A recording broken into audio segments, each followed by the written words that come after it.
How we doing, guys? Good. Can you talk about what interested you about Bennett while you pursued him, and what sort of impact you envisioned for him on this team? Just been a really good player. Been a really good player for a long time. We've played against him a lot. He's just one of those defensive linemen who's hard to block. And he's a good run defender. He's a good pass rusher. He's around the quarterback a lot. He has a knack for making plays. And he competes the right way and plays the right way. And like I said, we've been trying to block him for a number of years and had an opportunity to get him and bring him on board. And we think he can help our football team. He has versatility. He plays outside and inside and has been productive in both spots. How hard or easy is it to get a guy like him up to speed, considering he might have some background in what Chris and him and Yeah, I think as much as anything else, he's a smart football player. He's a smart guy. I don't think that'll be a huge issue. You said it. He has some background in a system very similar to ours up in Seattle. He's probably going to be familiar with some of the terminology. So, we'll spend a lot of time with him here the next couple of days and get him ready to go here as the week goes on. You said you had a pretty good idea what he could do from going against him all these years, but how much does it help to have Chris, who he worked with under that system, to kind of fill in some things or any questions? Yeah, it helps a lot to have a coach who's been around him and has seen him on a daily basis in practice, in meetings, how he plays in games, how he responds to different situations. We also had a chance to coach him in the Pro Bowl a couple different times. So, he's just been a really good football player for a long time. We're excited to have him here. Why was it a need? Oh, I don't know that it's a need. It's an opportunity. Obviously, Tyrone Crawford got hurt, and he's not going to be with us the rest of the year. So he's someone who's been versatile for us, played a couple different spots, been a productive player. So we had an opportunity to bring a really good football player to our team, and excited to do it. Why didn't it work in New England? Was this the same thing, and do you feel that you should get the production here that he can get there? Yeah, hard for me to comment on that. We believe he fits into our scheme well, and again has been a productive player. Playing in a 4-down scheme, playing a couple of different spots that we're going to ask him to play. It's fair to say that you didn't feel that your pressure on the quarterback was as consistent as you would like to this point of the season? Well, you always want it to be better. And again, you're always trying to improve your team. And whenever you have an opportunity to do that, to add a player you think can make your team better, you try to do that. And we feel like he's a guy who can do that. He's done that in the past. He's been a guy for the anthem. He stayed in the locker room. Have you guys had any discussions with him about? Yeah, we don't anticipate that being an issue. We're just excited to have him here. You anticipate it not being an issue because he'll be on the sidelines? Yeah, again, we're excited to have him here as a player, and we anticipate him doing what all of our players do. How are Robert Quinn and Leighton Vander Esch's health? I think they're doing better. They've had 4 days off. They've gotten some rehab over the last few days, so we do anticipate each of those guys doing something today in practice. Is this a Giants practice? Are you looking at them yet, or is this more similar to what you guys did last It's a bonus day. We're not going to be on the field for real long, but we will work against the Giants. And would you anticipate that the guys that all sat last week for those 2 workouts will practice today? Anthony Brown probably won't do anything. Cam Fleming won't do anything. He tweaked his calf on Thursday in practice. And the other guys will be limited and might work into teamwork. What's the chance that Amari Cooper this week can be normal without all the nagging stuff? Yeah, we're hopeful. We're hopeful he can be. He's done a good job working through all that stuff, and he's had some time off. He's gotten some rehab, so we anticipate him practicing today.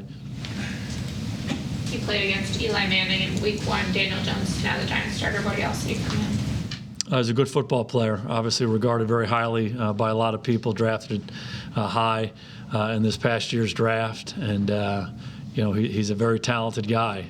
He's a very good athlete, can throw the ball from the pocket, can throw the ball out in space, made a number of plays for them, been a very productive player for him up to this point. Saw Leonard Williams going against the Jets. How do you see him fitting into what the Giants do? He's a good football player. Again, one of those top 5 draft picks, very talented guy. Can do a lot of things, both as a run defender and affecting the quarterback. So just anticipate him fitting into their team. They traded for him for a reason. They have a pretty strong, stout defensive line. He just adds to it. last year when you guys played in the Monday night game, Witten was in the production meetings. What was that? Was that just? Can you just kind of talk about that? What that was like for you to have him in there, and you guys are just talking to me? Was it just old hat and? Yeah, obviously a little different. He's in a different role. When you're the lead analyst on Monday Night Football, he's coming to get some information. But, I think it quickly evolved into just a natural conversation. He's a football guy. He loves ball, loves talking about ball. So I think he was pretty familiar with our team. And we were just talking football for a little bit. Did they go as long as you normally do on those sessions? Did it go longer? I can't remember, but the conversation flowed pretty easily. How have the talks been as today's trade deadline approaches?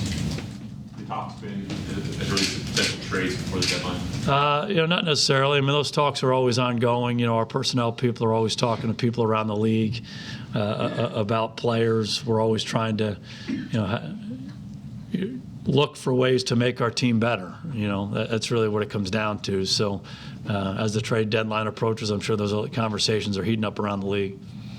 Considering what you gave up last year for Amari and not having a first rounder in April, would you be reluctant to make those kind of big moves again to sit there in April and not have a high pick? Well, obviously Amari has been a really impactful player for us, and the way we looked at it, he was such a young player.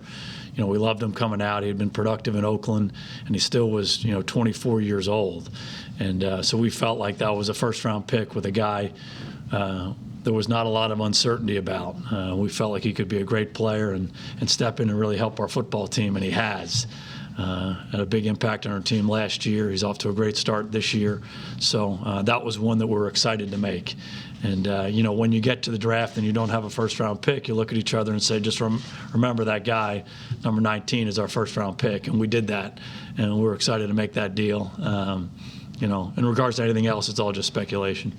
Age was a big thing on that, though, too, right? Like you said. I mean, it was a Yeah. position of need. You'd seen what he could do, but if it had been 26, 27, it might have been a little bit different discussion.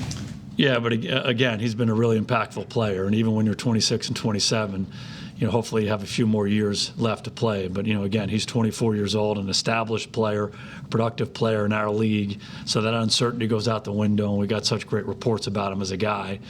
And you could see on tape that he could be a really good player for us, and he has been. ESPN aired Sam Darnold saying that he was seeing those 2 weeks ago on Monday Night Football. Last night, the quarterbacks were not mic'd up. What goes into the decision of whether your quarterback will be mic'd up next week? And shall have those conversations, that Dak's decision? That's probably a good Rich Dalrymple question. There's a lot of different people who are asking us to mic, and certainly access is a big part of our game. It's a big part of our world now, so we try to be accommodating to the people who want that to happen. At the same time, we don't like to overdo it necessarily. So we'll have some long discussions with Rich, and he'll make the ultimate decision. Rich?